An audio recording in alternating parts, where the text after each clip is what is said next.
Assalamualaikum warahmatullahi wabarakatuh.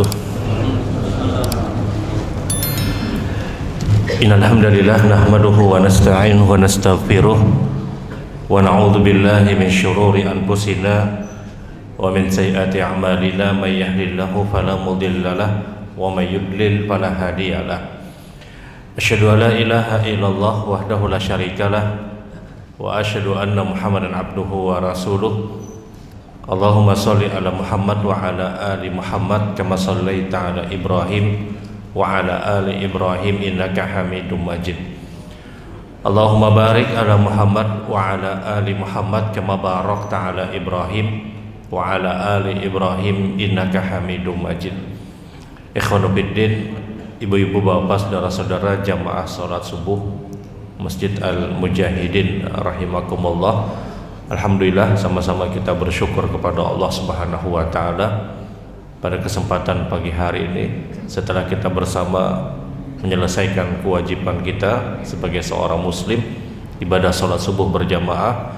Mudah-mudahan ini adalah satu dari sekian ibadah yang diterima oleh Allah Subhanahu wa taala. Amin ya rabbal alamin. Bapak Ibu yang dirahmati Allah, pagi hari ini kita akan kembali mengkaji ulang tentang salah satu sunnah di dalam ibadah sholat, yaitu membaca surat atau ayat setelah kita selesai membaca surat Al-Fatihah. Ulama sepakat bahwasanya bacaan surat atau ayat setelah surat Al-Fatihah itu hukumnya sunnah, sebagaimana Abu Hurairah radhiyallahu ta'ala an meriwayatkan, beliau pernah bertanya kepada Nabi sallallahu alaihi wasallam, "Ya Rasulullah, hal naqra suratu aw al-ayah ba'da suratil Fatihah?" Ya Rasulullah, apakah selesai kita membaca surat Al-Fatihah kita dianjurkan dan disunnahkan untuk membaca surat ataupun ayat?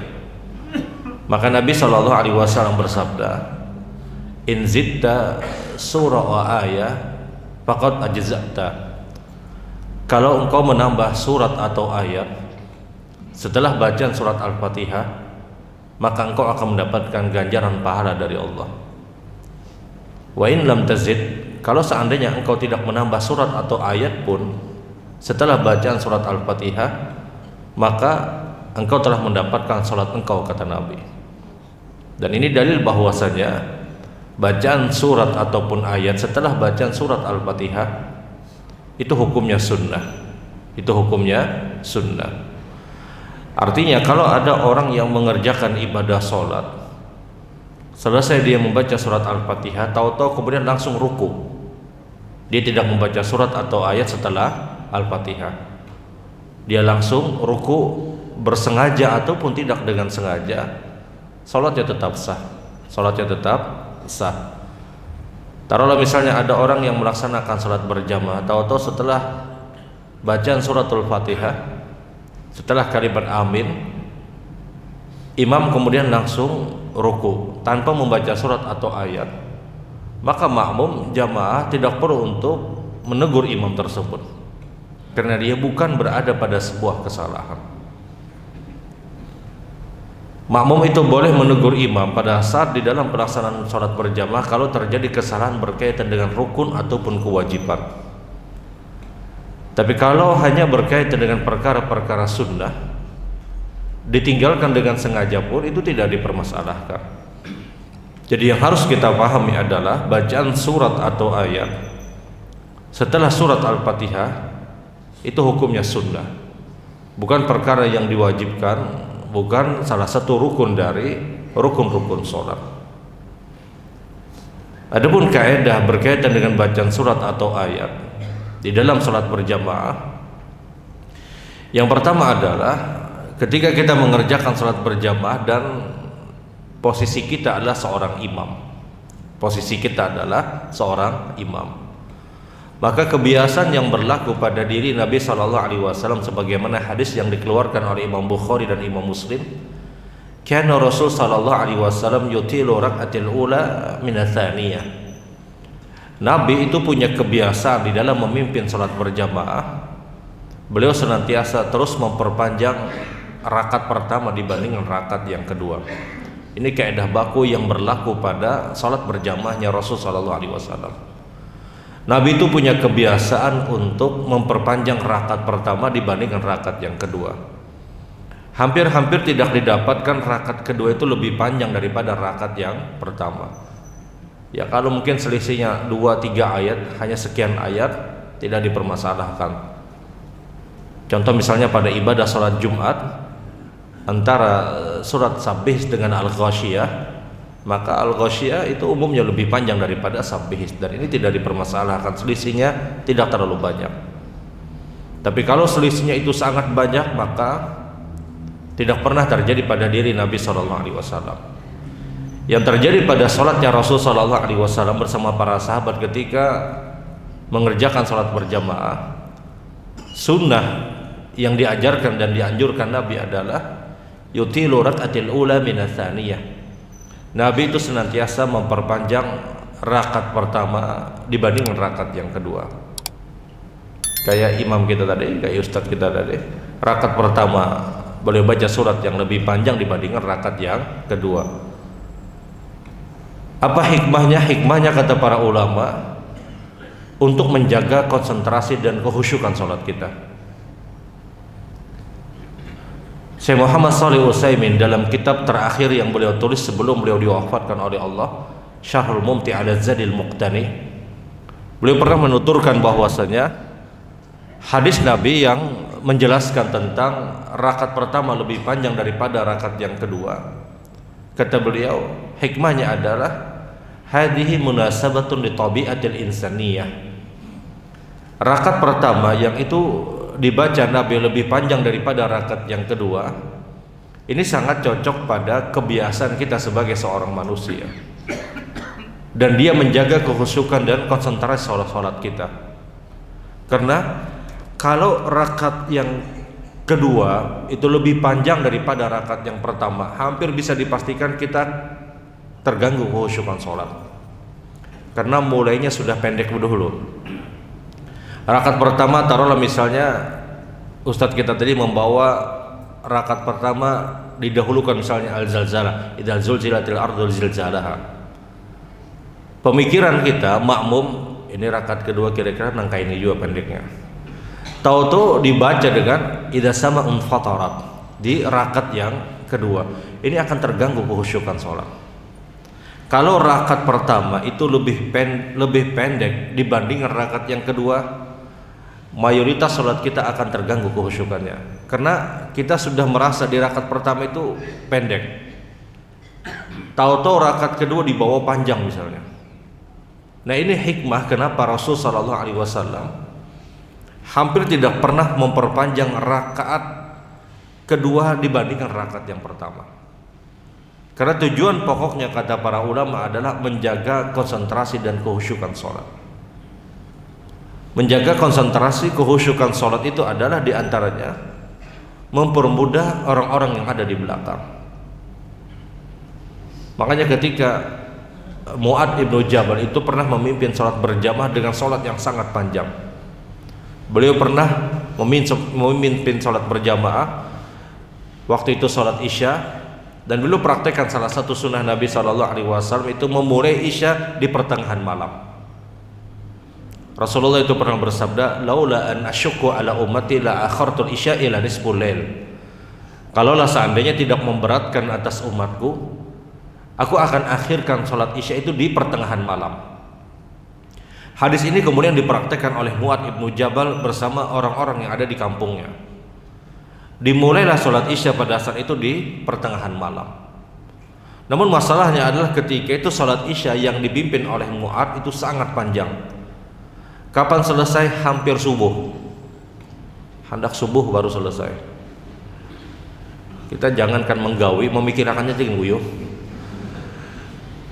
Mu'adz ibnu Jabal pada saat itu dia pimpin sholat isya berjamaah, mulai dia di pertengahan malam, karena ada hadis Rasulullah an asyakku la ummati la akhratul isya ila nisful lail. Kalau tidak memberatkan atas umatku, aku akan akhirkan isya itu di pertengahan malam. Maka yang terjadi pada saat itu diakhirkanlah sholat isya oleh Mu'adz ibnu Jabal. Tapi masalahnya adalah dia kerjakan isya pada saat itu dengan waktu sholat yang sangat lama. Sampai akhirnya salah satu sahabat Rasul sallallahu alaihi wasallam tidak mampu lagi untuk bertahan, dia pun mundur dan dia sholat sendiri. Selesai sholat itu diketahui oleh Mu'adz ibnu Jabal, dikabarkan bahwasanya ada fulan yang dia tidak mampu sholat dan dia mundur, kemudian dia sholat sendiri. Didatangi oleh Mu'adz ibnu Jabal, kata Mu'adz, amunafikun anta? Apakah engkau ini seorang munafik? Kata Mu'adz. Kata orangnya, tidak. Kenapa engkau keluar dari sholat berjamaah? Kata Mu'adz.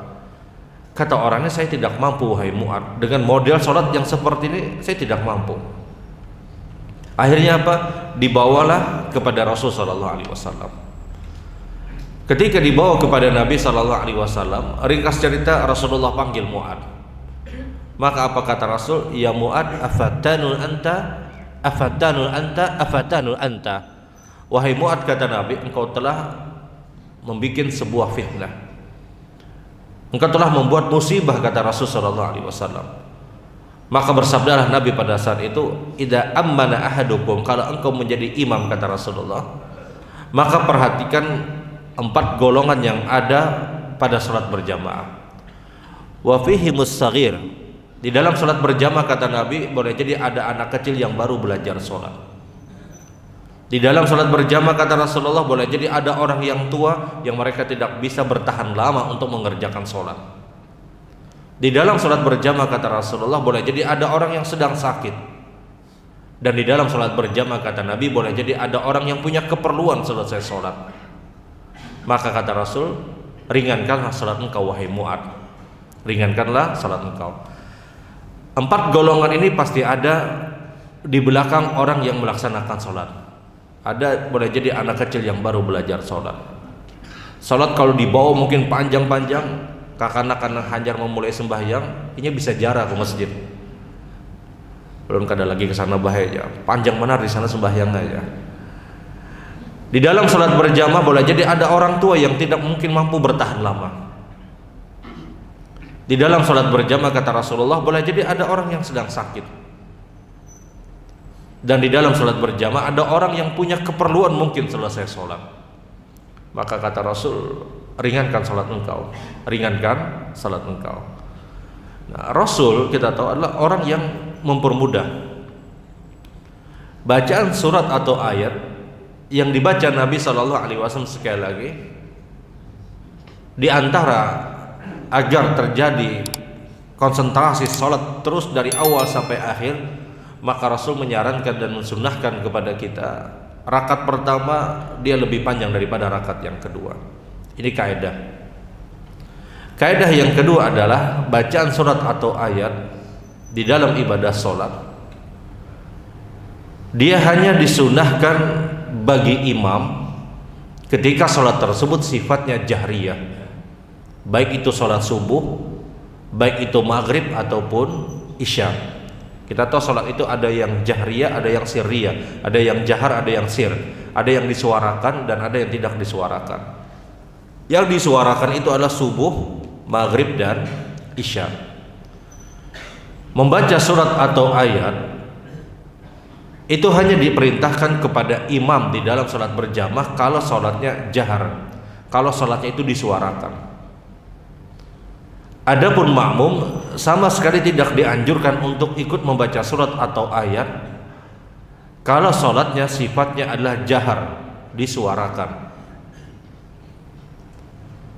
Misal dalam salat maghrib, ternyata di dalam salat maghrib tersebut imam membaca surat yang makmum juga hafal bacaan surat tersebut, maka makmum tidak dianjurkan dan tidak diperintahkan untuk ikut mengikuti bacaan imam berkaitan dengan surat atau ayat yang dibaca oleh imam walaupun makmum tersebut hafal. Dia hanya diperintahkan untuk membaca surat Al-Fatihah. Jangan kita anggap bahwasanya ketika kita mengikuti bacaan imam yang itu berkaitan dengan surat atau ayat kita dapat pahala, tidak. Justru ini hukumnya makruh. Jangan kita merasa pada saat kita mengikuti bacaan imam kemudian kita dapat pahala. Ini dihukumi makruh oleh Nabi Shallallahu Alaihi Wasallam ketika Rasul Shallallahu Alaihi Wasallam melaksanakan sholat subuh berjamaah bersama para sahabat, yang diriwayatkan dari Abu Hurairah radhiyallahu taala. Ternyata ada salah satu sahabat yang mengikuti bacaan Rasul Shallallahu Alaihi Wasallam. Selesai sholat subuh berjamaah, maka Rasulullah berkata kepada para sahabat, la'allakum taqra'una khalfa imamakum. Apakah ada orang yang di belakang saya tadi membaca surat atau ayat setelah Al-Fatihah, kata Nabi, karena terdengar sampai Rasul Shallallahu Alaihi Wasallam. Kata sahabat yang membaca, na'am ya Rasulullah, qara'naha, benar ya Rasulullah, kami membaca, kami ikut bacaan engkau ya Rasulullah. Maka keluarlah sabda Rasul Shallallahu Alaihi Wasallam, jangan engkau membaca apapun di belakang imam illa bi Fatihatil Kitab. Jangan engkau membaca apapun di belakang imam kecuali hanya surat Al-Fatihah. Ini dalil bahwasanya bacaan surat atau ayat tidak berlaku bagi makmum ketika sholatnya adalah sholat jahriyah, sholat yang disuarakan, maghrib, isya, dan subuh. Jadi hukumnya makruh. Kenapa makruh? Karena ada sahabat yang ditegur Rasul Shallallahu Alaihi Wasallam. Kelaziman kita makmum hanya membaca surat Al-Fatihah. Yang kita tahu bacaan surat Al-Fatihah bagi makmum, dia bisa membaca pertama mengikuti bacaan imam, yang kedua setelah imam baca Al-Fatihah baru dia baca surat Al-Fatihah, yang ketiga dia bebas kapanpun untuk membaca.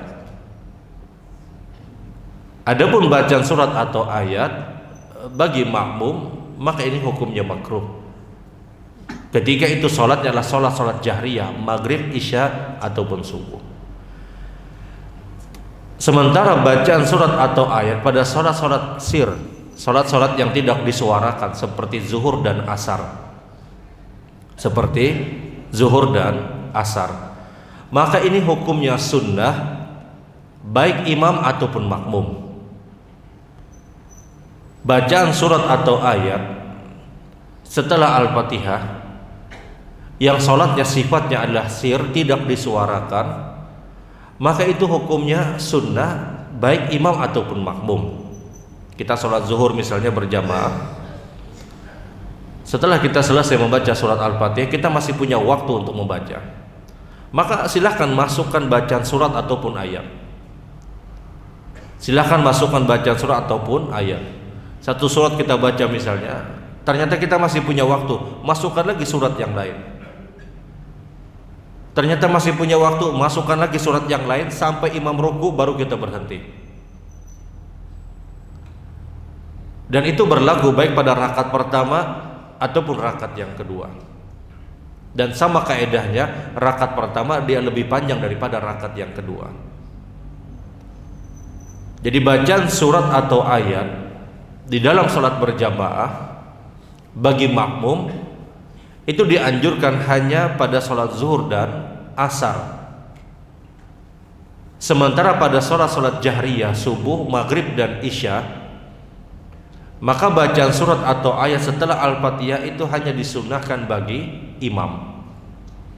Sementara makmum tidak diperkenankan untuk mengikuti bacaan imam walaupun dia hafal apa yang dibaca oleh imam. Karena kelaziman keharusan hukum bagi makmum itu hanya membaca surat Al-Fatihah, sebagaimana Nabi menegur salah satu sahabat Rasul Shallallahu Alaihi Wasallam. Nah, sunnah untuk membaca surat atau ayat ini itu hanya berlaku di dalam salat yang 5 waktu, subuh, zuhur, asar, maghrib, dan isya, hanya berlaku di 2 rakaat awal. Sementara rakaat ketiga dan rakaat keempat bagi zuhur dan asar, atau bagi sholat isya ataupun di sholat maghrib rakaat ketiganya, maka surat atau ayat itu tidak dimasukkan. Yang hanya dimasukkan hanya suratul Fatihah. Karena kaedahnya rakaat pertama harus lebih panjang daripada rakaat yang kedua. Rakaat kedua dia harus lebih panjang daripada rakaat ketiga dan keempat. Rakaat ketiga dan keempat ini, baik itu sholat yang sifatnya sir, zuhur dan asar, ataupun yang jahar, maghrib ataupun isya, di 2 rakaat terakhir hanya yang dibaca adalah surat Al-Fatihah, bukan surat ataupun ayat. Karena bacaan surat dan ayat itu hanya berlaku di 2 rakaat awal saja. Sementara rakaat ketiga dan keempat tidak berlaku lagi bacaan surat atau ayat. Dan yang berlaku hanya surat Al-Fatihah. Kenapa? Karena kalau rakaat ketiga itu dimasukkan surat ataupun ayat, dikhawatirkan dia akan bisa lebih panjang daripada rakaat yang kedua. Rakaat ketiga dan keempat itu sama panjangnya. Kenapa? Karena yang dibaca hanya Al-Fatihah. Tapi rakaat 1 dan rakaat yang kedua dimasukkan surat ataupun ayat. Yang kaedahnya rakaat pertama lebih panjang daripada rakaat yang kedua. Kemudian kaedah yang selanjutnya adalah dianjurkan dan ya bukan disunnahkan, namun ini sesuatu yang disukai. Kita membaca surat hendaknya tidak terbolak-balik. Maksudnya rakaat pertama itu bacaan suratnya dibandingkan dengan rakaat yang kedua tidak memajukan surat yang akhir di rakaat yang pertama. Contoh, rakaat pertama misalnya membaca surat Al-Falaq, tahu-tahu rakaat kedua dia baca surat Al-Ikhlas, urutannya tidak teratur. Tapi kalau urutan sholat tersebut atau urutan surat tersebut, artinya rakaat pertama dia baca Al-Falaq, kemudian rakaat yang kedua dia baca surat Al-Ikhlas, maka ini tidak diharapkan, meskipun hukumnya boleh, hukumnya diperbolehkan. Tapi yang lebih dianjurkan adalah dia tartib. Nah, tartib di sini tidak mutlak harus setelah satu surat yang berikutnya, tidak mutlak. Contoh, rakaat pertama dia membaca surat Al-Baqarah misalnya, maka rakaat kedua tidak mutlak harus Al-Imran. Dia pindah langsung kepada surat An-Nas pun tidak masalah. Awal kemudian yang paling akhir misalnya, ini tidak dipermasalahkan. Sebagaimana juga sesungguhnya terbolak-balik surat itu tidak dipermasalahkan. Tapi yang dipermasalahkan adalah ketika dia membolak-balik ayat. Contoh, rakaat pertama dia baca Al-Baqarah dari ayat 20 sampai ayat 30, rakaat pertama. Tahu-tahu rakaat kedua dia ambil lagi Al-Baqarah, dia baca dari Al-Baqarah dari ayat 10 sampai ayat 20, terbolak-balik ayat. Ini yang hukumnya makruh. Tapi kalau hanya terbolak-balik surat, ini hukumnya boleh. Sebagaimana Rasul sallallahu alaihi wasallam itu pernah membaca Al-Baqarah, setelah Al-Baqarah beliau membaca surat An-Nisa. Yang semestinya setelah Al-Baqarah beliau Al-Imran, tapi beliau Al-Baqarah kemudian An-Nisa. Rakaat kedua baru Nabi membaca Al-Imran.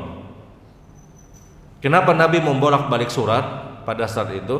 Ini hanya menunjukkan hukumnya boleh, menunjukkan bahwasanya hukumnya diperbolehkan kalau hanya terbolak-balik surat. Tapi yang hukumnya makruh adalah ketika kita membolak-balik ayat.